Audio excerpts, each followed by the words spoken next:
তোমাদেরকে আমি একটু ভেঙে দেখাবো। দেখো কতটা রসালো হয়েছে।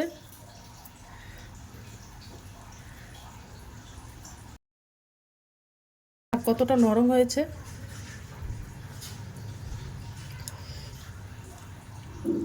হ্যালো বন্ধুরা, তো আমি আজকে আবার অন্যদিনের মতো নতুন একটা রেসিপি নিয়ে এসেছি। আজকে রেসিপি হচ্ছে খাস্তা গজা। তো চলো রেসিপিটা শুরু করি। প্রথমে আমি একটা গামলা বাটি নিয়ে নেব। এই খাস্তা গজাটা বানাতে আমার ময়দা লাগবে। তো দেখো আমি এই বাটির এক বাটি ময়দা নিয়ে নিয়েছি। এর মধ্যে 300 গ্রাম ময়দার আটা আছে। তো আমি ময়দার আটাটা নিয়ে নেব। আমি গামলাটা ঢেলে দেব। ওর মধ্যে আমি চামচের হাফ চামচ বেকিং সোডা দিয়ে দেব। এটা বেকিং পাউডার না, এটা বেকিং সোডা দিয়ে দিলাম। আর আমি এই চামচের 3 চামচ আমি ঘি দিয়ে দেব। আর ঘিটা দিলে কিন্তু এই খাস্তা গজাটা খেতে কিন্তু অসাধারণ লাগে। আর খাস্তা মুচমুচে হয় খেতে। তো এই চামচে আমি 3 চামচ ঘি দিয়ে দেব। তোমরা চাইলে সাদা তেল দিয়েও ময়ামটা দিয়ে নিতে পারো। দিয়ে এবার ভালো করে ময়াম দিয়ে নেব। ময়ামটা সুন্দর হলে এই খাস্তা গজাটাও খেতেও কিন্তু খুব সুন্দর হয়। তার জন্য আমি ময়ামটা ভালো করে দিয়ে নেব। দেখো আটাটা আমি হাত দিয়ে ডলে ডলে নিচ্ছি।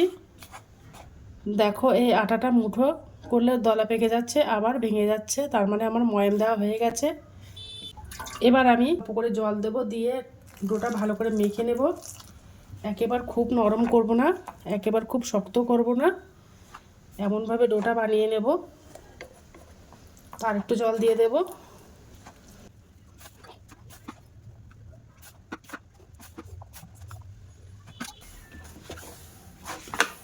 দেখো একটা ডো বানিয়ে নিয়েছি, নাও শক্ত নাও নরম করে। তো দেখো আমার ডোটা বানানো হয়ে, এবার আমি গজাগুলো সব বানিয়ে নেব। এবার দেখো ডোটা আমি নিয়ে নিয়েছি। এবার ডোটা একটু হাত দিয়ে ভালো করে একটু মথে নেব।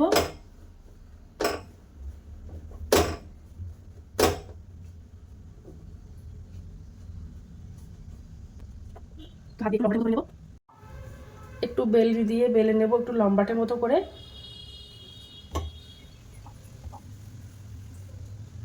তো দেখো লম্বাটে মতো করে নিয়েছি বেলুনি দিয়ে। এবার আমি দুটো ভাগে ভাগ করে নেব এই ডোটা। তো দেখো ভাগ করে নিয়েছি। এর উপরে এবার আমি আবার দিয়ে দেব।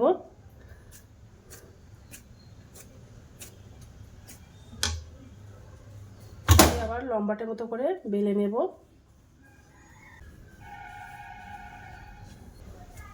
তো আমি মাঝখান থেকে আবার কেটে নেব।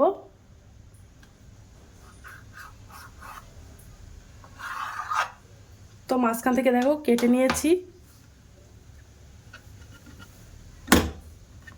নিয়ে আবার ওইভাবে আবার দিয়ে দেব। এইভাবে আমি 7 থেকে 8 বার কেটে কেটে মাঝখান থেকে দুভাগ করে আবার জুড়ে নেব।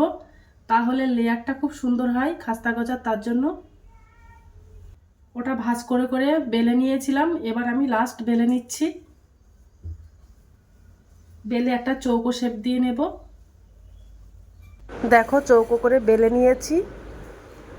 সাইড থেকে কেটে সমান করে নেব, তাহলে দেখতে ভালো লাগবে। দুটো সাইড সমান করে নিলাম। এই সাইডগুলো সমান করে নেব। আর একটু মোটা করে বেলেছি। এবার আমি মাঝখান থেকে সমান ভাগে ভাগ করে নেব। একটু চৌকো শেপে দিয়ে নেব। তো দেখো মাঝখান থেকে ভাগ করে নিয়েছি।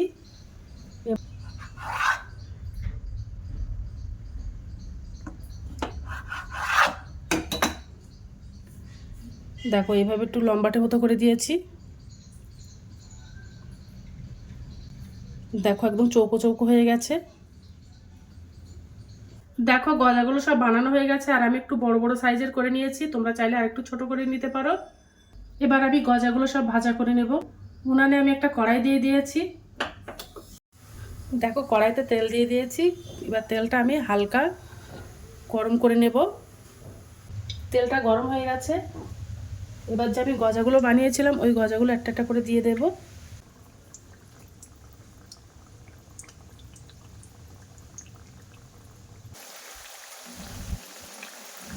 এবার গজাগুলো আমি একটু উল্টে উল্টে দেব।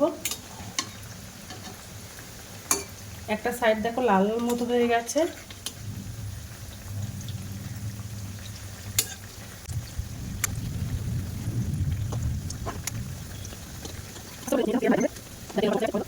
গজাটা কিন্তু খেতে অসাধারণ লাগে, তোমরা একবার বাড়িতে ট্রাই করতে পারো। আর ভিডিওটা ভালো লেগে থাকলে আমার চ্যানেলে একটা লাইক, কমেন্ট, শেয়ার এবং সাবস্ক্রাইব করে দেবে। তো দেখো গজাগুলো ভাজা করা হয়ে গেছে। এবার আমি একটা একটা করে সব তুলে নেব।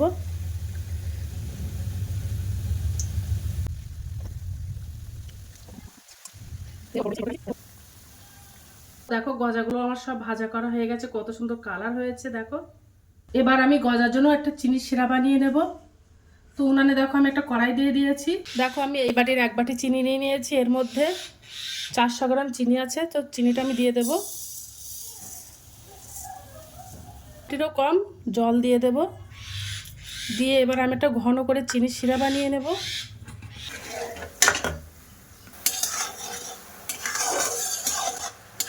চিনিটা জাল দিয়ে আমি একটা ঘন চিনির শিরা বানিয়ে নিয়েছি।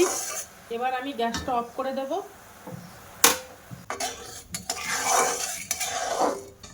এবার আমি ওর মধ্যে একটা একটা করে গজাগুলো দিয়ে দেব।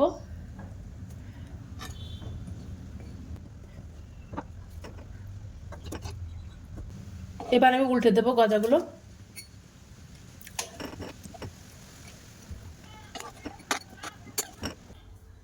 এবার আমি 15 থেকে 20 মিনিটের জন্য গজাগুলো আমি চিনি শিরার মধ্যে ভিজিয়ে রাখবো, তাহলে ওর মধ্যে রসটা ভালোভাবে যাবে।